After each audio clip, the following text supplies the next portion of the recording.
الفاتحة إلى حضرة روح النبي الكريم وآله الكرام وأصحابه الإذعان وأولياء ملته الفئام.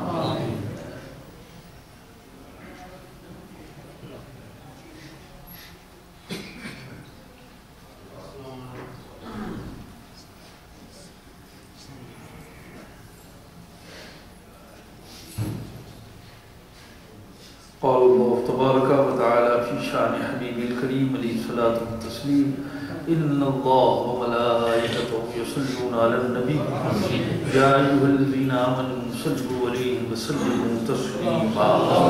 اللهم صل على سيدنا ومولانا محمد وعلى آل سيدنا ومولانا محمد كما تحب وترضى وصل عليه. سبحان ربك رب العزة عما يصفون وسلام على المرسلين والحمد لله بحق لا إله إلا الله محمد رسول الله صلى الله عليه وسلم. الحمد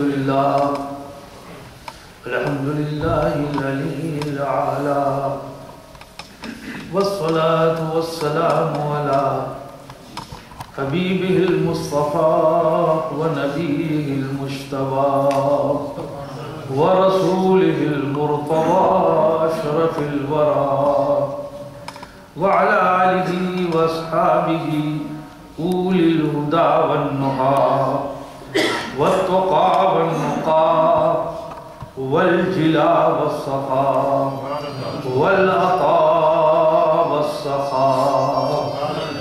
أما بعد فأعوذ بالله من الشيطان الرجيم. بسم الله الرحمن الرحيم. وأقيموا الصلاة. صدق الله مولانا العلي العظيم وصدق رسوله النبي الأمي الكريم ونحن على ذلك لمن الشاهدين والشاكرين والحمد لله رب العالمين. گرامی قدر خطیب و امام مسجد اعلیٰ مولانا سمدانی صاحب، حاضرین مسجد، السلام علیکم ورحمۃ اللہ وبرکاتہ. کسی خاص عنوان پہ مفصل تقریر کا وقت نہیں رہا ہے. جمعہ کا دن ہے، کبھی موقع ہوا تو کسی خاص عنوان پر خاص اور مفصل بیان آپ حضرات سماعت فرمائیں گے. کیونکہ اس وقت ہمارا آپ کا سب کا ایک کامن آبجیکٹ ہے، ایک مشترکہ مقصد ہے، اور وہ یہ ہے کہ ہم اور آپ سب اللہ کے گھر میں حاضر ہیں اس کی عبادت کرنے کے لیے، نماز جمعہ ادا کرنے کے لیے. میں نے بھی مناسب سمجھا اس مختصر سے وقت میں نماز کے تعلق سے کچھ بیان کروں، وہ بھی قرآن عظیم کی روشنی. تمہید میں جانے کا وقت نہیں ہے. اللہ تبارک و تعالی مومنوں کو حکم دے رہا ہے، ایمان والوں سے فرما رہا ہے وَأَقِيمُوا الصَّلَاةَ، نماز کو قائم کرو. یہ نہیں فرما رہا ہے نماز پڑھو. اقرؤوا الصلاة، نماز ادا کرو. ادوا الصلاة نہیں، کیا فرما رہا ہے؟ اقیموا الصلاة، نماز کو قائم کرو. تو اب ہمیں آپ کو یہ سمجھنا ہے کہ نماز قائم کرنا کیا ہے، اقامت صلاۃ کیا ہے، نماز کو قائم کرنا کیا ہے. تو پہلے تو ہم اور آپ اقامت کی میننگ، معنی سمجھیں. اقامت کی معنی ہے قائم کرنا. یہ قیام سے ہے. قیام کے معنی ٹو اسٹینڈ اپ، کھڑا ہونا. اور اقامت کہتے ہیں کھڑا کرنا، ٹو میک اسٹینڈ. تو اللہ تبارک و تعالیٰ فرماتا ہے اقیم الصلاۃ، نماز کو کھڑا کرو. اب یہی سمجھنا ہے کہ کسی چیز کو کھڑا کرنے کے لیے زمین چاہیے. ہوا میں تو نہیں کھڑی ہوگی نا. اور پھر یہ بھی ہے کہ نماز کوئی کھمبا ہے جو کھڑا کیا جائے, کوئی پلر ہے جو کھڑا کیا جائے. تو جواب ملا ہاں, نماز کھمبا ہے. حضور نبی رحمت صلی اللہ تعالی علیہ وسلم کو ارشاد فرماتے ہیں الصلاۃ عماد الدین, نماز دین کا کھمبا ہے. فمن اقامہا فقد اقام الدین, جس نے نماز دین کے کھمبے کو کھڑا کیا اس نے دین کو قائم کیا, اور جس نے نماز دین کے کھمبے کو کھڑا نہیں کیا فقد ہدم الدین, اس نے دین کی بنیاد گرا دی. اللہ تبارک و تعالی ہمیں اور آپ کو سب کو اقامت صلاۃ کی توفیق عطا. اب اتنی بات سمجھ میں آ گئی کہ نماز کھمبا ہے, پلر ہے, ستون ہے, اور اس ستون کو کھڑا کرنے کا حکم ہے. تو ہمیں یہ دیکھنا ہے کہ کھمبا ہوا میں تو نہیں کھڑا ہوگا, اس کے لیے زمین چاہیے. تو نماز دین کے کھمبے کو کھڑا کرنے کے لیے زمین کیا ہے؟ سبحان اللہ. تو قرآن عظیم سے ثابت ہے کہ اطیعوا اللہ و اطیعوا الرسول, اللہ کی فرما برداری کرو اور اس کے رسول صلی اللہ علیہ وسلم کی فرما برداری کرو. Obey Allah and his beloved prophet صلی اللہ علیہ وسلم. سبحان اللہ. یہاں تک فرما دیا کہ وَمَن يُطِعِ الرَّسُولَ فَقَدْ أَطَاعَ اللَّهَ, اور جس نے رسول کی فرما برداری کی وہی اللہ کا فرما بردار ہے, اور جس نے رسول کو اوبے نہیں کیا, رسول کی فرما برداری نہیں کی, وہ اللہ کا بھی غدار بے وفا ہے. اور ایک جگہ یہ بھی فرمایا لَقَدْ كَانَ لَكُمْ فِي رَسُولِ اللَّهِ أُسْوَةٌ حَسَنَةٌ, یقیناً میرے محبوب کی پیاری سیرت تمہارے لیے بہترین نمونہ عمل ہے, آئیڈیل ہے, ماڈل ہے.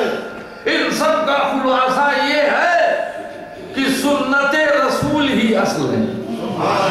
سنت رسول صلی اللہ علیہ وسلم ہی اصل ہے, اور سنت کی زمین پر, سنت کے گراؤنڈ پر ہی نماز کے کھمبے کو کھڑا کرنا.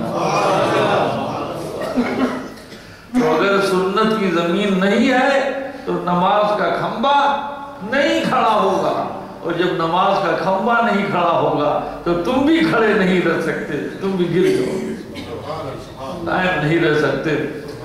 تو اب اتنی بات معلوم ہو گئی کہ خود نماز کو قائم کرنے کے لیے یہ ضروری ہے کہ ہم سنت رسول کی زمین پر ہم نماز کو قائم کریں. بغیر, مختصر یہ ہے کہ بغیر سنت رسول صلی اللہ تعالی علیہ وسلم کے ہم نماز نہیں ادا کر سکتے. اور حق یہ ہے کہ ہم فرض نماز بھی سنت رسول کے برابر بغیر نہیں ادا کر سکتے. فرض نماز بھی سنت رسول کے بغیر ادا نہیں کر سکتے. نماز تو نماز ہے, نماز سے پہلے طہارت ہے, ہمیں وضو کرنا ہے, وضو کرنے کے بعد ہی تو ہم نماز پڑھیں گے, نماز کے لائق بنیں گے. ذرا پہلے ہمیں وضو کر کے دکھا دیجیے. تو آپ نے وضو جب کرنے کی نیت کی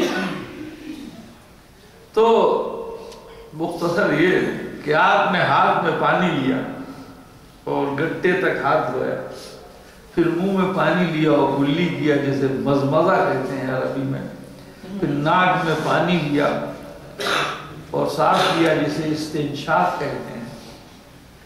تو ہاتھ میں پانی لینا اور گٹے تک دھونا, مزمزہ کرنا, کلی کرنا, استنشاق ناک صاف کرنا, یہ آپ 3 کام پہلے کرتے ہیں. میں آپ سے پوچھتا ہوں یہ مسجد میں بیٹھ کر آپ کیا کر رہے ہیں؟ کہا وضو. ارے ہم نے کہا تو کیا قرآن نہیں پڑھا ہے؟ اللہ تبارک و تعالیٰ قرآن میں وضو کا حکم دے رہا ہے تو کہتا ہے اذا قمتم الی الصلاۃ فاغسلوا وجوہکم. جب تم نماز پڑھنے کا ارادہ کرو اور وضو کرو تو چہرہ دھو. اللہ کیا کہہ رہا ہے؟ جب وضو کرو تو چہرہ دھو. مصطفیٰ جان رحمت صلی اللہ علیہ وسلم فرما رہے ابھی رکو، ابھی ٹھہرو، ابھی چہرہ نہ دھو، ابھی چہرہ نہ دھو. سنت رسول کا تقاضا یہ ہے چہرہ بعد میں دھونا، سنت پہلے ادا کرنا. کیا پیاری بات ہے، کیا پیارا انداز ہے. حضور فرماتے ہیں ابھی ٹھہرو، پہلے ہاتھ میں پانی لو. تو یہ سنت کی اتھارٹی، یہ سنت کا اختیار ہے. حضور نبی رحمت صلی اللہ تعالیٰ علیہ وسلم کا تشریعی اختیار ہے، شرعی اختیار ہے کہ اللہ کہتا ہے پہلے چہرہ دھو. اللہ کے حبیب صلی اللہ علیہ وسلم کے نہیں، پہلے ہاتھ دھو، کلی دھو، استنشاق کرو، پھر چہرہ دھو. یہ تو حضور کی سنت کی اتھارٹی معلوم ہوئی، اختیار معلوم ہوا، پاور اور پوٹنسی معلوم ہوئی. حکمت بھی تو دیکھیے، سنت کی حکمت بھی تو ملاحظہ فرمائیے. ہر پانی سے آپ وضو نہیں کر سکتے، ہر پانی سے وضو نہیں کر سکتے. پانی کا رنگ دیکھیے، اوریجنل ہے کہ نہیں، کچھ ملاوٹ تو نہیں. تو اس کا مزہ، ٹیسٹ دیکھ لیجئے، کچھ ملاوٹ تو نہیں ہے. اس کی بو، اسمیل معلوم کر لیجئے، اوریجنل ہے کہ نہیں. جب پانی کی تینوں صفتیں آپ پرکھ لیں، جانچ لیں، دیکھ لیں، فاغسلوا، اب چہرہ، اب چہرہ. اسی لیے حضور نے فرمایا پہلے پانی ہاتھ میں لو تاکہ اس کا رنگ دیکھ لو، اور جب رنگ تم نے دیکھ لیا تو کلی کرو تاکہ منہ میں پانی جائے تو ٹیسٹ معلوم ہو جائے. مزہ ٹھیک ہے کہ نہیں؟ پھر ناک میں پانی ڈالو تاکہ پانی کا اسمیل، بو تمہیں معلوم ہو جائے. اور جب تینوں تم دیکھ لو فاغسلوا.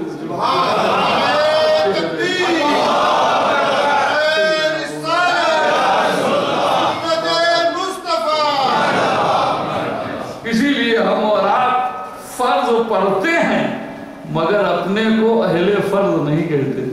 الحمدللہ فرض ہی تو پڑھنے کے لیے ہم لوگ آئے ہیں. الحمدللہ فرض پڑھتے ہیں، یہ اللہ کی توفیق ہے، نبی رحمت صلی اللہ تعالیٰ علیہ وسلم کا کرم ہے.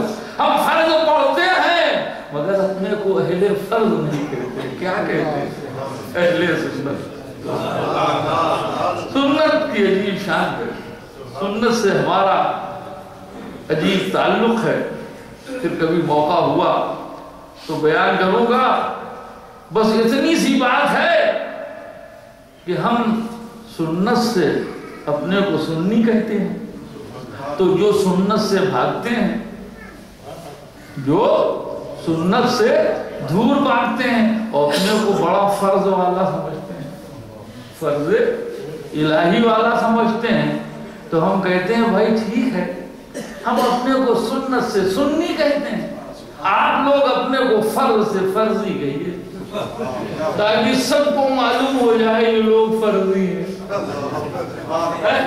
ان کا کلمہ بھی فرضی ہے، نماز بھی فرضی ہے، جی تبلیغ بھی فرضی ہے، مسلک بھی فرضی ہے. حقیقی تو اہل سنت، حقیقی مسلک تو اہل سنت کا مسلک ہے. اللہ تبارک و تعالیٰ ہمیں آپ کو اسی پر قائم فرمائے. تو معلوم ہوا نماز میں پہلے وضو ہے، وضو میں پہلا فرض کیا ہے؟ چہرہ. فاغسلوا، وہ تو سنت، چہرہ دھو. اور پھر وَأَيْدِيكُمْ إِلَى الْكَعْبَيْنِ، اور کہنیوں سمیت دونوں ہاتھوں کو دھو. وَامْسَحُوا بِرُؤُوسِكُمْ، اور اپنے سر کا مسح کرو. وَأَرْجُلَكُمْ إِلَى الْكَعْبَيْنِ، اور اپنے دونوں پاؤں کو دھو ٹخنوں سمیت. تو وضو میں صرف 4 فرض ہے، باقی سب سنت. تو جب سنت کے بغیر وضو نہیں کر سکتے تو سنت کے بغیر تم نماز کیسے پڑھو؟ اچھا نماز میں صرف نماز پہ آ جاؤں، تفصیل میں پھر کبھی جاؤں گا، وقت نہیں، وہ اتنی بات بتا دوں مولانا سے اجازت کے ساتھ کہ فرض میں بھی 7 فرض ہے، فرض میں بھی 7 فرض ہے، باقی سب سن لوں۔ تکبیر تحریمہ فرض، قیام فرض 2، قرات فرض 3، رکوع فرض 4، سجدہ فرض 5، قعدہ فرض 6، اور خروج میں سنے جی قصدن نماز سے باہر نکلنا، جیسے نماز میں قصدن داخل ہوئے، قصدن نماز سے باہر نکلنا، یہ بھی 7 فرض ہے، باقی سب فرض سنت، باقی سب سنت۔ اور میں کہتا ہوں فرض بھی تو نہیں ادا کر سکتے بغیر سنت۔ ارے قیام فرض ہے مگر کیسے کرو گے؟ سنت رسول سے ہوگا۔ قرات فرض ہے مگر کیسے کرو گے؟ سنت رسول صلی اللہ تعالی جی۔ رکوع فرض ہے مگر کیسے کرو گے؟ سنت رسول صلی اللہ علیہ وسلم۔ قعدہ فرض ہے مگر کیسے کرو گے؟ جو رسول کی سنت کے مطابق، اور رسول کی سنت کے مطابق اگر تم نے نماز کا فرض بھی ادا نہیں کیا تو یہ فرض بھی ادا نہیں ہوگا۔ اللہ تبارک و تعالی ہمیں آپ کو سچا نمازی بنائے اور نماز قائم کرنے کی توفیق عطا فرمائے۔ وقت میں گنجائش نہیں اور کرتا۔ السلام علیکم۔ نعرہ تکبیر!